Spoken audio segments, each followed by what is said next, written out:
Hello and welcome to Contractor's Point of View. My name is Gary and today we're going to do a little how-to video on installing the Supcase Unicorn Beetle Pro for the iPad Pro. Now I purchased the 12.9 inch version, but this installation video will be the same for pretty much any other iPad that you have that will take the Supcase Unicorn Beetle Pro. It comes with a little instruction guide, and I put this video together because sometimes people need a little bit more visual than something written on a card, so hopefully this will help somebody out. I picked up the version of the case that holds the Apple Pencil, and I'll show you how that works later. So when you're starting to open this puppy up, you just pick a corner and start peeling away the rubber backing from the front of the case. And you can start in any corner, start working your way around and pulling it gently apart. Be sure not to pull too hard on the plastic, you don't want to crack it, but pull hard enough to get that rubber to come off of there. You don't have to go in any particular direction, just kind of go in whichever direction is best and you can feel it moving. Sometimes, like in the corners, you can feel it gets a little stuck, so you have to manipulate it a little bit more, but once it breaks free, then you get going and you can open this puppy up.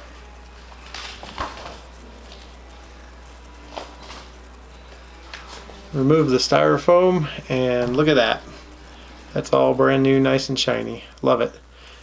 It's a very rigid case. It adds some stability to your iPad, as we all know that we've seen them bend, and so that will help a lot in keeping it safe. Now, one of the things that we need to go into, I need to tell you that if you thought you've had problems before with cleaning off your screen before applying a screen protector, having a 12.9 inch iPad Pro is ridiculous. It took me a half an hour to record this video to get to the point where I could actually put the screen protector on, because even after wiping it down multiple times, I was in a room that was very dusty and everything I did continued to keep dust on it. Once that's finally done, you peel off the inside layer of the film that protects the case. And the way I like to do it is, easier for me, is place it in the side that has the Apple Pencil on it, which is the top, and then after that is in place, then you can come to the bottom like this and snap the edges around the iPad. And this is the front of the case, so you're putting it on the front of the iPad. And once it snaps around, you got it in place, everything's good. You go around the whole edge and make sure it's secure all the way around the iPad.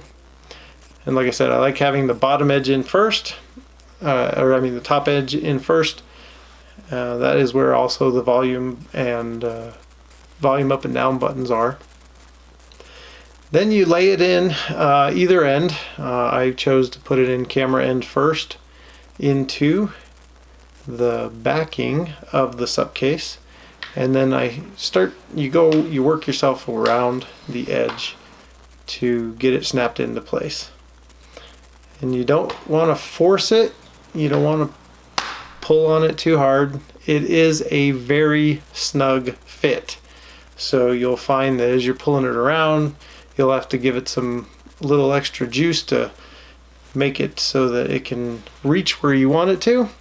But once it's on there, man, it is snug and it holds that iPad very comfortably, and you will definitely feel the safety measures that you just have installed, because it is a very rugged case, and I'm actually very happy with it. So as you can see here, you just keep working around the iPad until all the edges are snugly on. Then you can peel off your front and make it all nice and clean. Looks beautiful. Gotta love that look. I don't know, I love it. I think it works great. Face ID still works just fine. None of the cameras are blocked. Now, I did want to tell you about this. I had some issues when I first put it on with the volume button pressing up and down.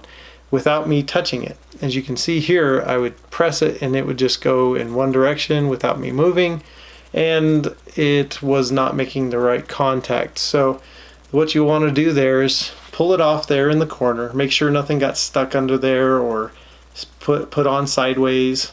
You want to make sure that everything's clear and all the buttons are working the way they're supposed to, and then refit the cover back over the front and get everything snapped into place.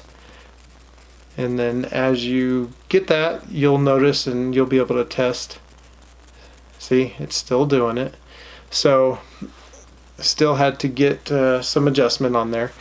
But then after that's done, and after you've got it set up and making it so that it works, everything works fine. And all the buttons and all the placement and everything else continues to work as it should. But it might take a little bit of adjustment to get it to where it needs to be. So, like I said, it's a tight fit. I can't even imagine the engineering that has to go into some of these to be able to get these to fit exactly right. And to mass produce them over and over and again with such quality and precision, to me that's amazing. So the Supcase Unicorn Beetle Pro has its own stand built in, and there you go, installed, 100% ready to go. And then I can show you here real quick that with the Apple Pencil, it does charge the pencil while in the slot. Boom, there you go, Apple Pencil recognized. To get the pencil out, you press it from the back and it pops out. You can pull it and the magnet holds it right in place. Full charge, ready to go, Apple Pencil support. So that's it. There's the installation of the Supcase Unicorn Beetle Pro. This is one beautiful case, and it does, like I said, helps with the rigidity and keeps it safe. I would definitely recommend this case to anybody with an iPad who is not needing a keyboard attached. This is definitely the way to go. And you got the Apple Pencil holder right there.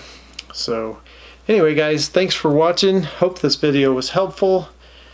I'll put some links down in the description below so that you can take a look and find on Amazon for the Supcase. And until next time, stay safe.